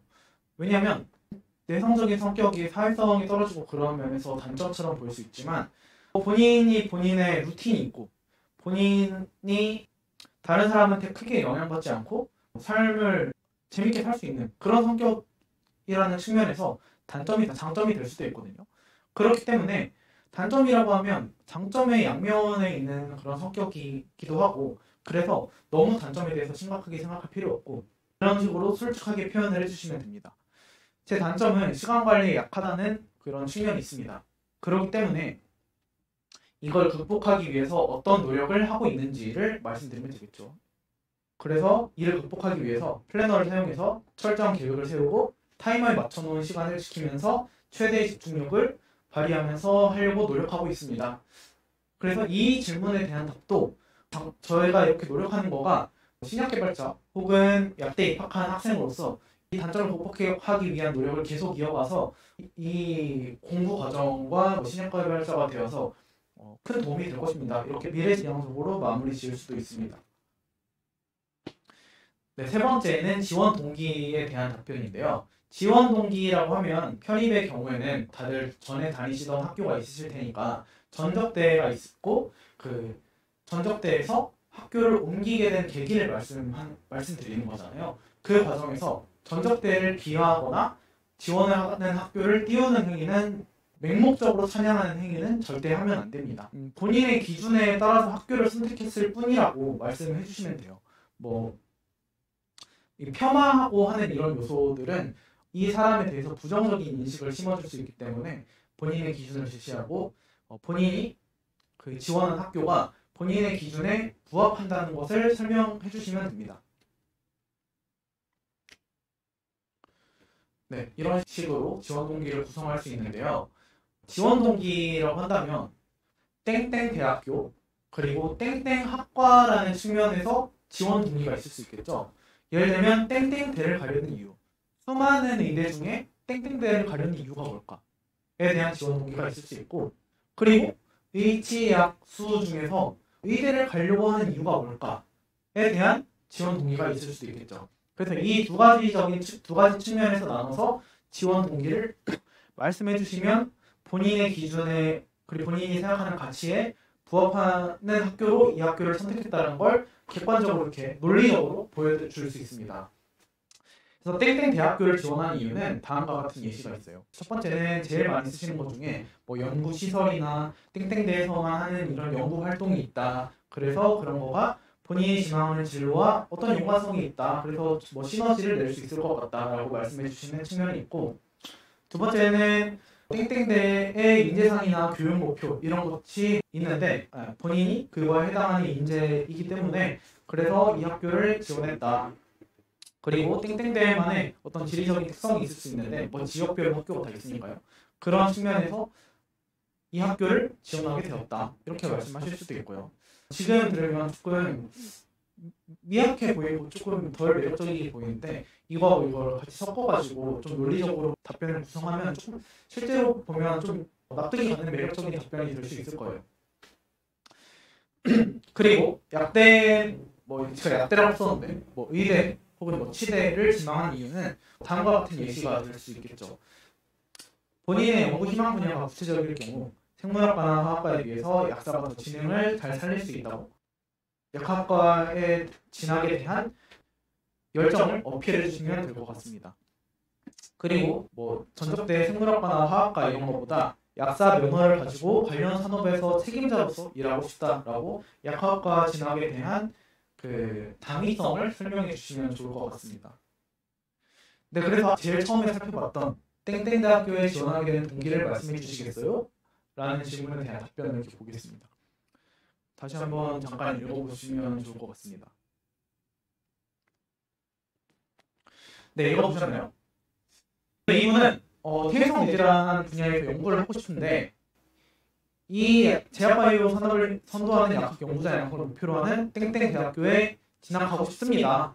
이렇게 말씀을 하셨죠. 그래서 표면적으로 보기에는 되게 좋은 답변인데 이런 식으로 공격적인 질문이 들어오면 대처할 수가 없어요. 예를 들면 그럼 타 대학은 어디 지원했어요? 이렇게 물어볼 수 있거든요. 왜냐하면 신약 개발, 그 제약바이오 산업에 관심이 없는 약대는 사실 없어요. 그러고 이 학교뿐만 아니라 이 학교보다 훨씬 더 연구시설이나 이런 게 잘 갖춰진 학교들이 분명히 있겠죠. 근데 이 학교에 왜 썼지? 라고 의심이 들 수밖에 없거든요. 그래서 타 대학은 어디 지원했는지 물어볼 수 있어요. 그러면 여기 이 학교는 연구 잘 안 하나? 이런 데서 납득이 안 될 수 있거든요. 그리고 두 번째, 그러면 다른 대학이랑 둘 다 붙으면 어디 갈 건데? 여기도 제약바이오 산업에 충실한 학교고 다른 학교도 제약바이오 산업에 열심히 학교인데 둘 다 붙으면 어디 갈 건데? 근데 그 이유는 무엇이지? 이렇게 물어볼 수 있거든요. 그러면 앞에서 말하는 거에서는 약대를 진학하는 이유에 대한 판단 근거가 모호하기 때문에 이런 공격적인 질문을 받았을 때 대처를 잘 하지 못할 수 있습니다. 이런 질문을 막 꼬리 질문으로 하는 이유는 간단해요. 이유는 뭐냐면 이렇게 본인 기준이 없이 지원하는 학생들이 학교 생활을 만족하면서 열심히 성실히 할 확률이 조금 떨어지기 때문이에요. 당연히 그럴 수밖에 없겠죠. 그래서 교수님 입장에서도 얘가 학교에 와서 열심히 잘할 학생인지를 알고 싶어 하기 때문에 이런 질문을 할 수밖에 없습니다. 그래서 지원 동기는 어떤 식으로 구성을 해보면 좋을지 예시를 좀 살펴보면 좋을 것 같아요. 이 질문이 면접관분들에게 좋은 피드백을 받았던 답변이긴 한데 이게 완전 정답은 아니에요. 그래서 본인마다 본인의 키워드를 잘 어필하면 좋을 것 같고 예시로 뭐 아까 말씀드렸던 이렇게 땡땡대를 진학하는 이유, 약대를 진학하는 이유 이거에 대해서 본인이 논리적으로 설명만 할 수 있으면 되고요. 그거에 대한 예시로 이렇게 예시가 있습니다. 그래서 강원대 약대를 지원하시는 분이 있었는데 엄청 긍정적인 평가를 받았던 답변입니다. 강원대를 왜 올려하냐 하면 아까 말씀드렸던 것처럼 강원대는 어떤 특징이 있고 그리고 제가 사회적으로 어떤 그거에 기여를 하고 싶어서 약사를 하고 싶어서 지원했습니다라고 논리적으로 말할 수 있지만 감성적인 포인트를 제시해서 면접관들에게 큰 공감을 일으킨 답변인데요. 아버지가 강원 쪽에 일한 지 오래되셨는데 딸이랑 같이 시골에서 같이 살고 싶어하는 아버지의 로망을 이뤄드리고 싶다. 좀 진솔한 표현이고 그리고 실제로 서울에 사는 사람이 올만한 좀 합리적인 이유이기도 하죠. 그리고 면접관 분들도 보통 나이가 있으신 저희 부모님 세대이신 분들이 있기 때문에 이런 거에 대한 공감이 들었을 거라고 생각을 합니다. 조금 이런 답변을 하는 게 도박성이 있지만 그래도 나름 합리적인 답변이라고 생각을 해요. 두 번째는 대학을 선택하는 나만의 기준을 제시를 하는 겁니다. 그래서 앞서 말씀드렸던 것처럼 이 대학교를 지원하는 이유를 말씀드리면 좋을 것 같아요.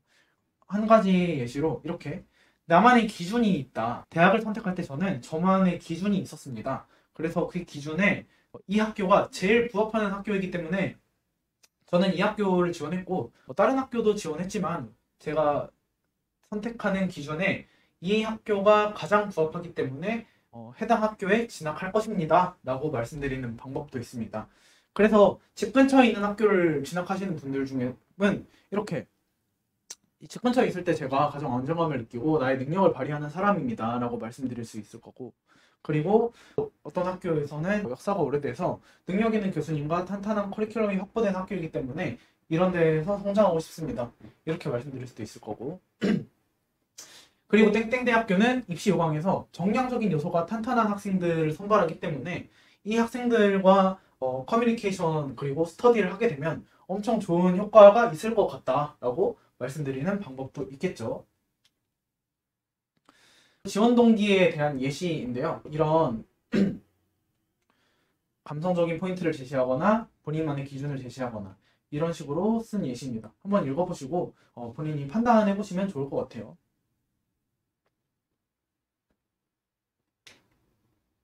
네, 다음은 학업계획입니다. 학업계획은 왜 설명을 드리는 거냐면 단순히 의대나 약대에 입학하는 것이 끝이 아니라는 거를 설명을 해야 되는 거거든요. 그래서 본인이 만약에 뚜렷한 의사나 약사로서의 목표가 있으면 입학하는 거에서 절대 끝일 수가 없잖아요. 그렇기 때문에 물론 실제로는 입학하면 인생 끝 이렇게 생각하는 경우도 있겠죠. 근데 실제로 그런 말을 하면 안 되니까 이렇게 단순히 입학이 목표가 아니라는 점을 납득을 시켜야 됩니다. 그래서 이 학업 계획은 이 비전과 연관이 있을 수밖에 없어요. 그래서 먼저 비전을 제시하고 그것을 이루기 위한 계획, 학업 계획을 설명하면 됩니다. 그래서 약사로 치면 연구 약사로서의 진로를 선택한다고 했을 때 이렇게 세 가지 측면에서 본인의 비전을 선택할 수 있거든요. 그래서 신약 개발 단계 중에서 뭐 선도물질을 발굴하거나 임상시험 단계 중에서 어느 단계에서 본인이 일하고 싶은지를 선택할 수도 있고 약학 관련 기술 중에서 생약학, 의학화학, 약제학 이런 분야 중에서도 선택할 수도 있고요. 이 세 번째, 질환에 대해서 설명하는 게 가장 쉬울 거예요. 질환에서 암 연구, 심혈관계 질환 연구, 바이러스성 질환 연구 이 중에서 선택해서 본인의 비전을 정하고 이 비전을 이루기 위해서 입학 후에는 어떠한 공부를 하겠다라고 명확하게 얘기를 해주시면 됩니다. 지금 화면이 잘 보이지 않는데 각 학교별로 홈페이지를 들어가면 그 전공 교과 로드맵 혹은 뭐 전공 커리큘럼 소개라고 하면서 쫙 이렇게 학년별로 어떤 과목을 이수를 해야 되는지가 나타나 있을 거예요. 들어가서 내가 선택한 비전 중에서 이런 비전을 골랐다고 하면 이거에 맞는 교과목은 어떤 게 있는지를 학교 홈페이지에 들어가서 살펴보시는 겁니다. 그래서 3, 4학년 때는 이런 과목들을 들어야 되고 5, 6학년 혹은 본과에 들어가면 어떤 과목에서 열심히 해야 된다. 그래서 이런 과목에 초점을 맞춰서 하겠다라고 이 표를 찾아보면서 답변을 구성하시면 되고요. 학업계획 작성 예시입니다. 학업계획은 이렇게 반드시 본인의 비전, 진로와 연관이 있을 수밖에 없고요. 심평원 약제관리실에서 의약품 등재 업무에 종사하고 싶습니다. 그래서 이러한 진로 비전을 이루기 위해서 이러한 요소를 갖추겠습니다. 첫 번째는 전문성이라는 요소가 필요하기 때문에 약물치료학 이 과목에 집중해서 문제 해결 능력을 기르겠다. 두 번째로는 업무의 특수성이 높으므로 미리 인턴십을 지원해서 경험을 해보겠다. 그리고 세 번째는 심평원 일 중에서 새로운 약제를 평가하기 위해서 해외 논문을 참고하는 일이 많으므로 최신 약학 논문을 학교를 다니면서 계속 읽어보면서 영어 실력을 유지하겠다. 이런 식으로 비전과 밀접한 관련이 있다는 걸 알 수 있죠. 그리고 그 구체성은 아까 말씀드렸던 대로 학교 커리큘럼을 살펴보시면 됩니다. 네. 5번인데 잘못 나왔네요. 졸업 후 계획이 이제 5번째인데 5번째 이 졸업 후 계획은 학업 계획과 같은 맥락으로 대답하시면 돼요. 아까 말씀드렸던 요거. 그래서 여기서 조금 더 이제 약제 관리실에서 어떻게 기여를 하고 싶은지를 구체적으로 말씀을 해주시면 되는데 경식된 답변보다는 조금 더 유연하게 대처할 수 있습니다. 면접 상황에서는 실제로 이 분야에 대해서 당사자보다 본인보다 훨씬 더 잘 알고 계신 교수님들이기 때문에 이거 쉽지 않을 텐데 그렇게 많은 걸 할 수 있겠어요? 라고 물어볼 수도 있고 이건 진짜 찐 현실에 대한 얘기를 하는 거죠. 그리고 아니 이런 질환 연구하고 싶다 했는데 이 질환이 실제로 그렇게 심각한 질병이에요? 이렇게 물어볼 수도 있어요. 이거 다 아니라는 거겠죠. 그렇게 심각한 질병 아니에요. 그리고 이렇게 하는 거 실제로 말도 안 돼요. 말하는 거겠죠. 그래서 이런 거에 대해서는 경직된 답변으로 이 질환 심각한 질환 맞습니다. 혹은 이거 제 입학하면 반드시 할 수 있습니다. 이렇게 말하기보다는 유연하게 대처하는 방법이 필요합니다. 그래서 지금은 수험생 신분이라서 관련해서 많은 것을 알기에는 한계가 있었는데 그래도 제가 꾸준히 이 분야에 관심이 있고 입학해서 공부를 이어나가고 싶습니다 라고 말씀해 주시면 됩니다. 어차피 약대의 경우에는 진로가 매우 다양하잖아요. 그래서 주변 분들, 제 지인분들을 봐도 졸업할 때쯤에 자기의 진로가 정말 많이 바뀌는 케이스를 봤어요. 그래서 졸업 후의 계획을 어차피 지금 입학 전에 말한다고 한들 분명히 바뀌고 고민을 할 거거든요. 그렇기 때문에 좀 유연하게 답변하셔도 됩니다. 네, 두 번째는 인성 면접은 끝났고요. 지성 면접에 대비하는 방법에 대해서 말씀드리겠습니다. 지성 면접은 제시문 기반 면접의 형태를 말씀드리는 거예요. 그래서 대기실이 있고 문제풀이실이 있고 면접실로 이동해서 답변을 하는 이런 패턴입니다. 그래서 이 문제풀이실에서는 어떤 제시문이 있냐면 생물화학 전공 분야의 제시문이 있어요. 뭐 대표적으로 중앙대 같은 학교가 있겠죠. 그래서 이런 지성 면접은 크게 자료 해석형 문제가 있고 그리고 단순 지식형 문제가 있습니다. 그래서 자료 해석형은 이 제시문에 있는 데이터를 최대한 활용을 해야 되는 형태이고 단순 지식형은 여기에는 힌트로 주어져 있지 않지만 내가 배운 것을 활용해서 최대한 답변을 해야 하는 유형입니다. 그래서 여기 가운데 문제풀이실에서는 어떤 일이 벌어지는지를 설명해 드릴게요. 네, 문제풀이실에 딱 들어오게 되면 자기 앞에 책상에 문제지가 존재하게 되고 그리고 옆에서 면접 도와주시는 분들이 몇 분 동안 지금부터 문제를 풀으세요 라고 하고 그리고 보통 끝나기 1, 2분 전에 공지를 해주는 경우가 있습니다. 이것도 미리 알려주실 거예요. 몇 분 전에 미리 알려드리겠습니다 이렇게 알려주실 거고 근데 그 문제풀이실에 시계가 없는 경우가 있거든요. 그래서 본인이 1분 전에 알려주니까 뭐 세 문제 중에 한 문제밖에 못 풀었는데 벌써 2분 이렇게 알 수 있잖아요. 그러지 않게 미리 본인이 시계를 준비해 가는 겁니다. 그래서 계속 시간을 체크하면서 자기가 그 문제풀이 시간을 잘 배분을 하는 연습이 필요해요. 실제로도 시계를 준비해서 그렇게 진행을 하셔야 되고요. 그래서 이 문제풀이실에서는 어떤 행동을 해야 되냐? 문제를 빠르게 스캐닝을 해야 됩니다. 그래서 문제에 대해서 파바박 떠오르는 답을 키워드를 통해 키워드 중심으로 써야 돼요. 그래서 그 문제지에 대해서 답변을 필기를 하면서 쓰는 경우도 있는데 그렇다고 해서 문장형으로 완벽한 문장을 쓰려고 하기보단 키워드 중심으로 단어 중심으로 거기다 체크를 하셔야 되고요. 그리고 그 키워드를 논리적으로 배열해야 됩니다. 그래서 이게 주어진 자료에 대해서 분석을 하는 유형인지 아니면 여러 가지 의견 중에서 자기 주장을 선택해서 그거에 대해서 전개를 해야 되는 건지를 구분하고 본인이 생각하는 키워드를 논리적으로 배열을 시키고 면접실에 들어가야 돼요. 그리고 면접실에서도 보통 앞에 면접을 보고 있는 대기자가 있기 때문에 1분에서 5분간 대기할 수 있거든요. 근데 그 과정에서 까먹을 수 있어요. 그렇지 않게 본인이 항상 그 대내에 있는 연습이 필요합니다. 네, 그러면 아까 지성 면접에서 자료 해석형 문제가 있다고 했고 단순 지식형 문제가 있다고 했는데 자료 해석형 문제부터 한번 볼까요? 자료 해석형 문제는 주어진 제시문의 내용, 그래프와 도표 등의 자료를 근거로 답변을 하면 됩니다. 그래서 내 마음대로 생각하면 안 돼요. 그러니까 내가 이전에 가진 백그라운드의 지식을 활용해서 문제지에는 이런 데이터가 있음에도 불구하고 그거에 전혀 의존하지 않고 대답을 하면 점수를 받기 힘듭니다. 그래서 답 먼저 제시하고 문제에서 주어진 그래프와 도표, 자료를 근거로 제시를 해야 됩니다. 그리고 거기다가 지성 면접임에도 불구하고 미래지향적으로 마무리를 해줄 수 있으면 좋아요. 그래서 이게 무슨 말인지 잘 감이 안 잡히실 텐데 제가 예시를 한번 보여드릴게요. 그 전에 그 자료 해석형 문제에서 자료를 해석할 때 이게 자료들이 상관관계를 가진 건지 인과관계를 가진 건지를 분명히 밝혀야 돼요. 어떤 차이가 있냐면 상관관계는 A와 B라는 변수 사이에 서로 경향성만 비슷한 거예요. 뭐 비례한다던가 반비례한다던가 그런 점들이고 인과관계는 A라는 변수가 그 독립변수가 돼서 B라는 종속 변수에 영향을 주는 원인과 결과에 해당하는 거거든요. 그래서 이 상관관계와 인과관계는 확실히 다른 측면이 있습니다. 그래서 그거를 구분을 하셔야 돼요.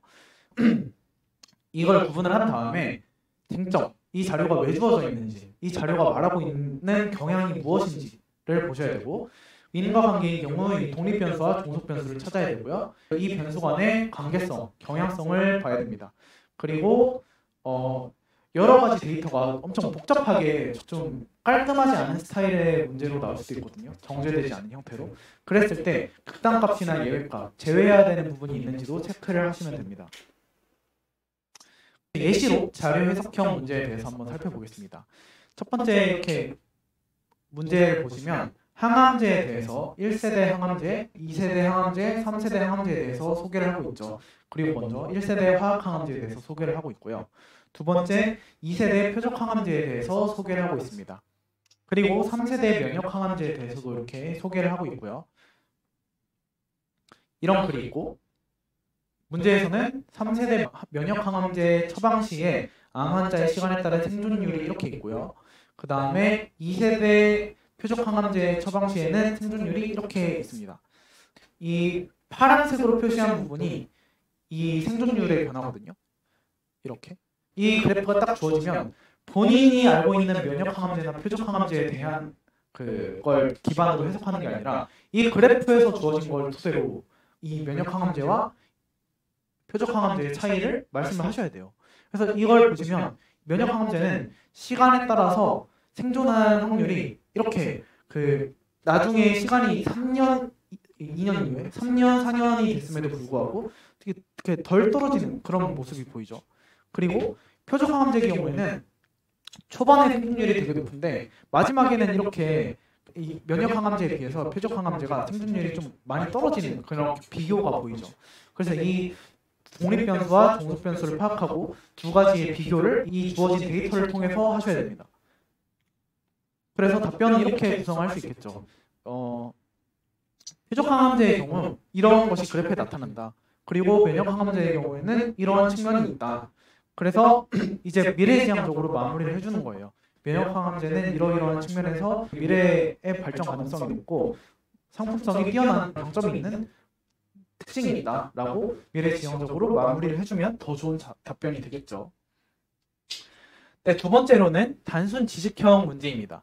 이 단순 지식형 문제는 문제가 정답이 있는 그리고 채점 기준이나 키워드가 되는 단어를 말하지 못한 경우에 크게 감점당할 위험성이 있습니다. 그래서 키워드를 또박또박 말하는 것이 중요해요. 흘려가듯이 쫘라락 말하는 것보다 또박또박 말하고 넘어가는 것이 중요하고, 왜냐하면 그 말이 들려야지 맞다고 채점을 할 수 있거든요. 그래서 안 들리면 그냥 면접관 입장에서는 틀렸다고 하고 넘어가면 그만이에요. 다시 뭐 말해보세요 이런 거 안 하거든요. 그러니까 또박또박 말하셔야 되고, 그리고 키워드 이외에는 반드시 근거나 예시를 제시해 주셔야 됩니다. 보통 통합적 사고 능력을 요구하는 짜임새 좋은 문제들이 출제되는 경향이 있고요. 그리고 면접방에서 지성 면접에 답변하실 때 몰라도 일단 아는 척 하는 것보다는 모르는 것을 인정하고 최대한 본인이 알고 있는 것, 역량을 드러내는 것이 좋습니다. 너무 터무니없는 답변을 구성하게 될 위험성이 있거든요. 그리고 내가 말하고 싶은 것보다 문제에서 말하는 거를 확실하게 말하는 것이 중요합니다. 근데 상대방은 이 키워드가 들리는지 안 들렸는지를 계속 집중하고 있을 거예요. 그래서 맞았다고 채점을 해야 될지를 말해야 될지 보고 있는데 계속 본인이 말하고 싶은 딴 얘기를 하면은 되게 집중력이 흐려질 수 있기 때문에 두 가지식으로 문제에서 묻는 거를 먼저 답변을 하셔야 됩니다. 네, 여기 단순 지식형 문제가 예시로 하나 있는데요. 아프리카 여행객 A는 말라리아 약을 복용했더니 이러이러한 증상이 있었고 그 이유를 증상과 연관지어서 설명을 하세요. 그리고 글루코스 6 디하이드로게네이즈에 대한 언급이 나와 있고요. 이런 문제의 경우 데이터나 내가 참고할 수 있는 근거가 없잖아요. 그래서 내가 알고 있는 지식을 동원해서 설명을 해야 되고 그 지식을 동원할 때 채점 요소가 되는 키워드를 반드시 언급을 하셔야 됩니다. 이건 답변이 잘 흐려서 보이진 않는데 이 문제에 대한 답변은 말라리아 약 같은 경우에는 이 ROS에 관여하는 측면이 있는데 글루타치온 리덕테이스와 이제 NADPH와 연결이 되어 있고 이 글루코스 6 디하이드로게네이즈라는 게 이 NADPH를 생성시키는 효소이죠. 왜냐면 뭐 5탄당 인산경로로 넘어가는데 키 효소니까요. 뭐 5탄당 인산경로, NADPH, 글루타치온, ROS, 적혈구 용혈 이런 핵심 키워드를 언급을 해야 되고 그 키워드가 떠오르면 논리적으로 연결을 시킬 수 있어야 된다는 겁니다. 아시겠죠? 지성면접 제시문 기반의 예시인데 글은 잘 보이지 않지만 첫 번째 문제의 경우에는 이런 데이터가 있어요. 이런 데이터를 가지고 이 RFLP 분석 결과를 해석하라는 거거든요. 그래서 이거는 아까 말했던 대로 자료 해석형의 문제가 될 거고, 요거는 데이터가 주어져 있긴 한데 문제에서는 유방암 관련해서 어떤 식으로 발생을 하고 타목시펜이나 이런 것들은 어떤 식으로 유방암을 억제를 하는 것인지 설명을 해야 되는 문제예요. 그래서 이런 거는 그 단순 지식형, 본인이 알고 있는 지식을 키워드를 중심으로 배열해서 답변을 하면 되겠죠. 네, 그래서 문제풀이실에서의 행동 요령을 이렇게 다 말씀드렸고, 면접실에서는 지성 면접의 경우에는 어떤 식으로 해야 되냐? 기본적으로는 똑같아요. 문 앞에서 크고 당당하게 먼저 안녕하세요 라고 인사를 합니다.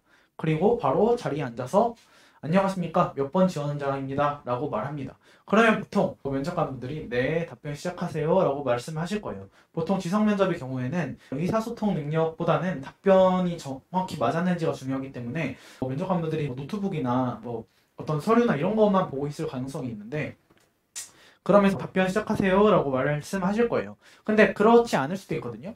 그러면 그냥 본인이 조금 기다렸다가 네, 먼저 1번 문제 답변하겠습니다 이렇게 말해주면 좀 더 적극성적인 측면에서 좋은 인상을 줄 수 있습니다. 네, 그래서 지성면접 문제는 정답을 맞추는 것이 채점에 매우 중요한 요소이기 때문에 채점 요소가 되는 키워드를 언급하는 것이 매우 중요하고, 그렇기 때문에 문제에서 묻는 거를 잘 확인을 하셔야 돼요. 이게 당연하다 싶겠지만 빠르게 막 풀려고 하다 보니까 실제로 문제에서 묻는 거에 대한 답변을 안 하는 경우가 있거든요. 그래서 본인이 하고 싶은 말을 하지 말고 문제에서 묻는 거를 정확히 두 가지식으로 말해야 됩니다. 그리고 내가 지성면접의 경우에는 그렇게 대충 말로 막 이렇게 커버를 할 수 없는 경우가 있잖아요. 아예 몰라버리면. 그렇기 때문에 그냥 모르겠습니다 이렇게 답변을 할 가능성이 있단 말이죠. 모의 면접을 하다 보면 그런 학생들이 자주 보이는데 적극성적인 태도가 부족하면 치명적입니다. 그래서 실제로도 당황스러운 질문이 나올 수도 있고 답변을 못할 수도 있기 때문에 이렇게 답변이 미흡하더라도 본인이 알고 있는 선에서 최대한 답변하는 거예요. 아까 처음에 말씀드렸죠. 답변이 떠오르지 않을 때는 먼저 잠깐 생각할 시간을 가져도 되겠습니까? 라고 말씀드리고 30초 정도 이내에 고민을 하고, 그래도 떠오르지 않을 경우에는 힌트를 요청하거나 아니면은 알고 있는 관련된 다른 내용을 말씀하거나 그렇게 하시면 됩니다. 네, 세 번째로는 사고력 의사소통 문제에 대한 해결법인데요. 먼저 사고력 문제에 대해서 보겠습니다. 사고력 문제가 출제되면 보통 명확한 답이 있는 것은 아니에요. 그래서 본인의 생각을 조리 있게 답변하는지가 중요합니다. 예를 들면 이런 문제가 있겠죠. 비싼 약이 좋은 약이냐? 이에 대한 본인의 생각을 말하세요. 이런 문제는 좀 약학지성적인 면과 맞닿아 있는 면도 있지만 기본적으로 사고력 문제에 해당하거든요. 그래서 명확하게 답이 있는 것은 아니죠. 비싼 약이 당연히 좋을 수도 있고, 근데 비싼데 좋은 약은 아닐 수도 있고, 그렇잖아요. 일반화할 수 없는 명제란 말이죠. 그렇기 때문에 본인의 생각을 조리 있게 그리고 논리적으로 답변하면 됩니다. 그거에 대한 답변의 예시를 한번 보죠. 그래서 선택을 하는 거예요. 먼저 이 생각을 yes or no로 먼저 두 가지식으로 말하는 것이 정말 중요합니다. 그래서 비싼 약이 항상 좋은 약이라는 인식은 사실이 아닙니다. 혹은 좀 완곡하게 아니라고 생각합니다. 이렇게 말씀하시면 되고, 그래서 그거에 대한 본인의 근거를 이렇게 말하는 거죠.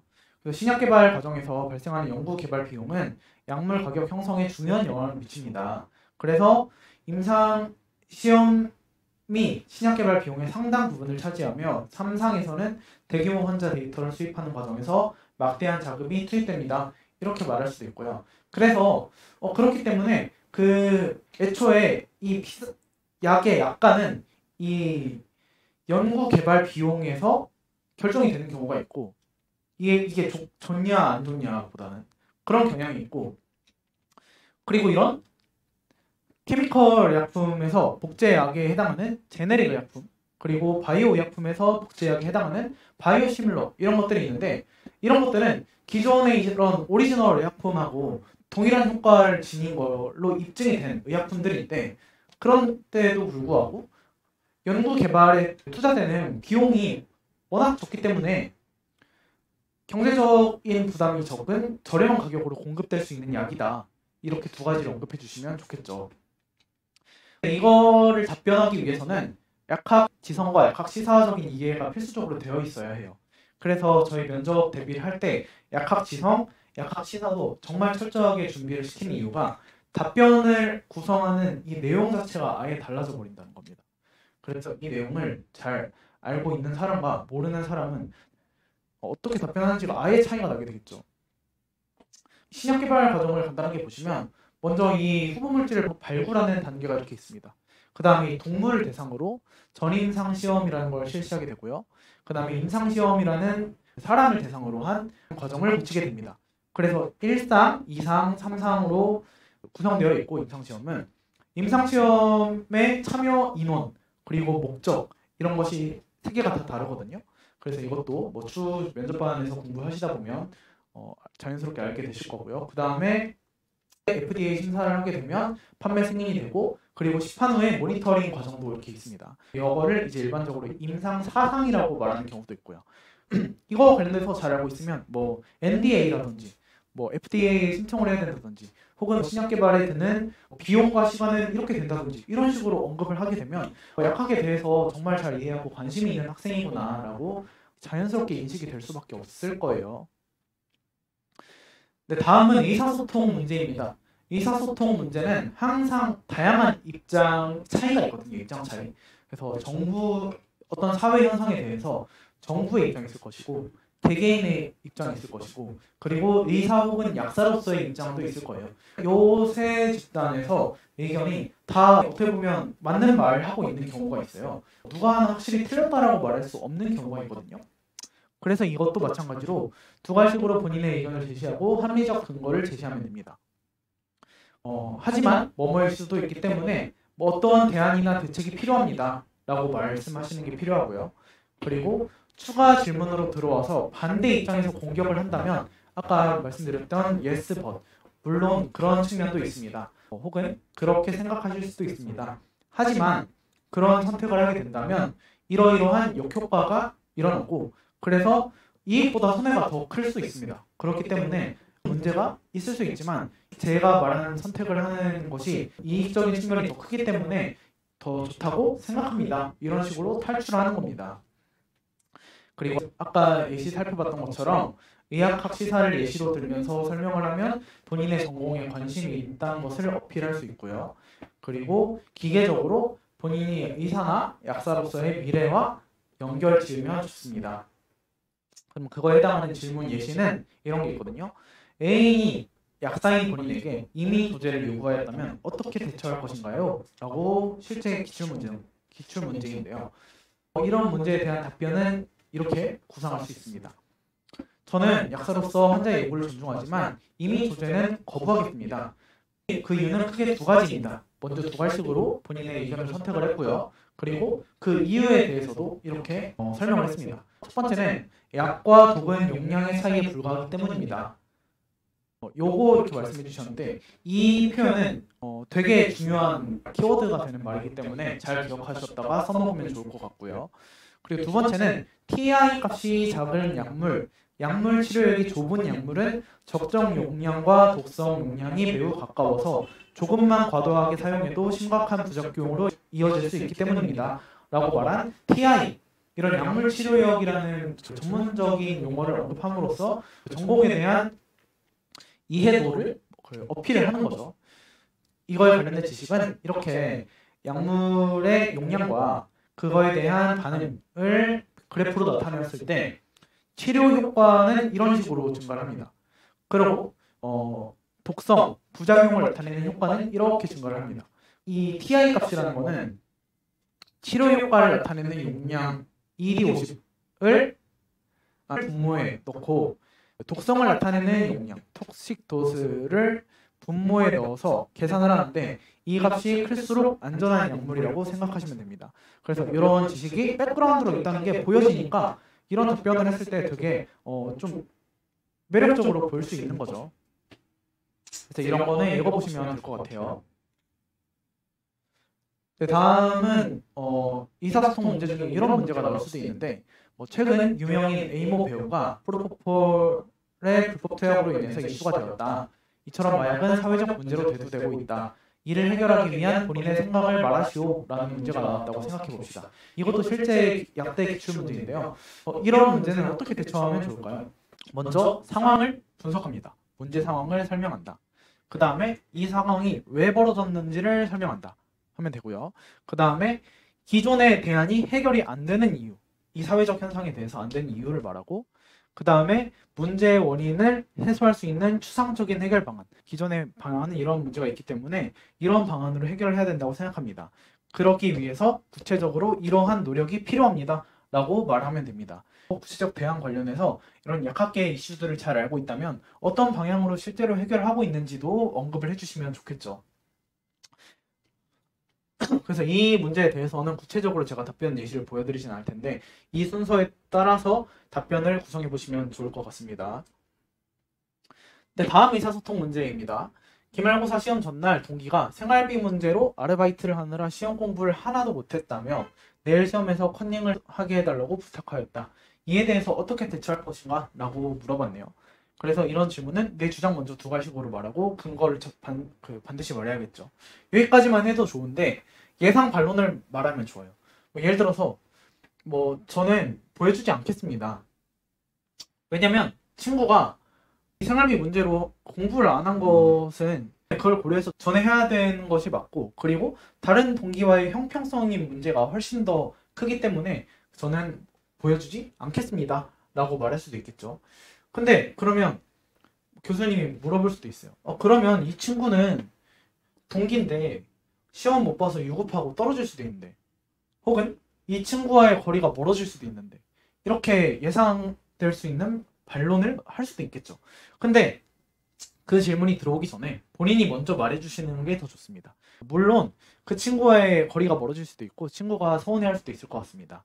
하지만 제가 생각했을 때 이 친구를 위해서 어떤 게 진짜 좋은 길인지를 생각해 보면 공정성을 해치지 않고 친구가 본인의 성적이 노력에 의해서 평가될 수 있도록 도와주는 길이 더 좋은 방법이라고 생각합니다. 그래서 컨닝을 유도하기보다는 친구가 시험 공부를 할 수 있도록 자료를 제공해 준다던가 옆에서 모르는 것이 있으면 알려주겠습니다 라고 이렇게 구성을 해주시면 됩니다.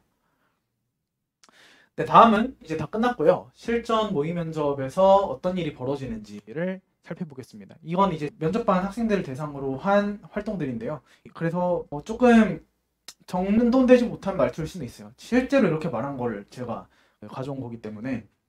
그래서 면접장에서는 실제로 이런 식으로 답변하고 이런 식으로 이루어지고 있다는 거를 좀 현장감 있게 보여드리고자 이렇게 준비를 해봤고요. 그래서 이런 식으로 질문이 있고 답변이 있을 때 나라면 어떻게 대답할 것인지를 좀 생각해 보시면서 이전에 제가 말씀드렸던 키워드들을 생각해 보면서 답변을 생각해 보시면 좋을 것 같아요. 첫 번째, 약국에서 본인에게 아줌마 아저씨라고 하는 환자가 있으면 어떻게 대처할 것인가요? 그래서 이렇게 대답했습니다. 약사라는 직업의 사회적 인식이 그렇게 되는 이유가 이걸 거라고 생각합니다. 그래서 그런 걸 개선하기 위해서 먼저 환자의 건강 상태를 확인하는 것이 중요합니다. 그래서 이렇게 약사 인식을 개선할 수 있는 방법이지 않을까라고 생각합니다 라고 잘 대답해 주셨어요. 그래서 여기서 크게 문제가 되는 부분은 없고 조금 더 좋았을 거는 먼저 두 가지식으로 어떻게 하겠다고 말했으면 좋을 것 같고, 그리고 중간에 좀 말하다 보니까 답변이 정리가 안 되어서 약품을 처방한다고 했거든요. 근데 이 처방권은 이제 의사의 고유 권한이잖아요. 그렇기 때문에 약물을 제공한다라고 바로 이어서 말씀해 주셨지만 이런 표현은 하지 않는 것이 좋겠죠.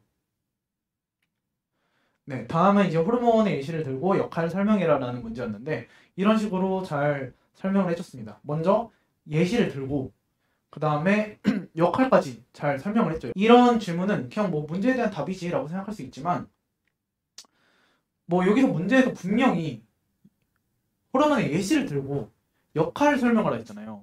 그런데 예시까지만 듣고 호르몬 뭐 있지? 호르몬 뭐 있지? 이렇게 생각하다가 답변을 못하는 경우가 있어요. 그래서 호르몬의 예시로 뭐가 있고 얘가 역할이 무엇인지까지 문제를 끝까지 듣고 답변을 구상하셔야 됩니다. 그 다음에 이거는 벤조디아ze핀 관련된 질문이고 답변인데 이걸 가져온 이유는 뭐냐면 본인의 자소서에 대해서 잘 이해하고 있는 것이 중요하다는 거예요. 교수님들은 이거에 대해서 엄청 전문가일 거 아니에요. 특히 그 합성학이나 그런 의학과학 전공하신 분들 중에서는 이거에 대해서 진짜 전문적일 거예요. 그러다 보니까 이런 걸 물어볼 수밖에 없어요. 왜냐면 본인이 제일 잘 판단할 수 있거든. 얘가 잘 알고 있는지. 그래서 자기소개서에 썼다면 그 내용에 대한 예상 질문은 철저히 준비를 해야 된다는 것입니다. 물론 뭐 자기소개서 기반 면접이 아닌 경우도 있지만 자기소개서를 기반으로 하는 학교의 경우에는 준비를 잘 하셔야 돼요. 네, 그리고 대학 생활 동안 한 의미 있는 활동을 말해보시오라는 문제에 대한 답변입니다. 여기서 좋은 점은 진짜 이 활동을 했다는 것이 느껴진다는 거예요. 첫 번째는 본인이 무엇을 했는지에 대한 막힘없는 대답이 이루어져 있어요. 그 다음은 내가 그래서 그 실험을 하면서 어떤 걸 배웠는지를, 어떤 걸 알게 되었다는 것을, 경험을 개인화 시켜가지고 발전시켰다는 면이 상당히 좋아요. 그러고 더 좋은 점은 뭐냐면 이런 거가 앞으로 어떻게 응용될 수 있을지 미래지향적으로 마무리한 점이 정말 좋습니다. 그래서 좀 읽어보시고, 답변 내용이 좀 길긴 하지만 이런 식으로 구성하면 조금 좋은 답변이다 라고 저는 개인적으로 생각하고요. 네, 마지막입니다. 마지막에서 이제 이런 식으로 보통 흘러와요. 네, 면접 여기까지 하도록 하겠습니다. 네, 감사합니다. 수고하셨어요 라고 말씀을 하시고, 면접관분들이 그러면 아까 말했던 대로 저 마지막으로 하고 싶은 말 해도 되겠습니까? 라고 이렇게 말하는 거예요. 그러면 보통 뭐 네, 해보세요 이렇게 하겠죠. 그래서 이런 식으로 답변을 구성하시면 됩니다. 네, 수고하셨습니다 이렇게 끝낼 수 있겠죠. 이렇게 마무리하는 것 자체가 면접장에서 처음부터 끝까지 생각했을 때 좋은 바이브로 끝낼 수 있는 요소이기 때문에 마지막 할 말은 꼭 준비해서 하시면 좋을 것 같고요. 네, 오늘 마지막으로 드리고 싶은 말씀은 이렇게 마스크를 가져봤습니다. 가면. 제가 제일 처음으로 말씀드렸던 게 10분만 긍정적인 사람이 되자, 10분만 자기주도적이고 당찬 사람이 되자였죠. 그 10분을 통해서 그동안 여러분이 준비했던 거에 대한 결과를 얻는 데 큰 도움이 될 수 있다고 생각해 보세요. 못할 이유가 전혀 없단 말이죠. 조금 어렵더라도 오늘 제가 말씀드린 내용을 정말 철저하게 준비하셔서 이 면접이라는 기회가 남들하고 비교했을 때 뒤처질 수 있는 요인이 아니라 오히려 더 도약하고 남들보다 더 차이를 벌릴 수 있는 요인이 됐으면 좋겠습니다. 제가 오늘 말씀드린 이 강의가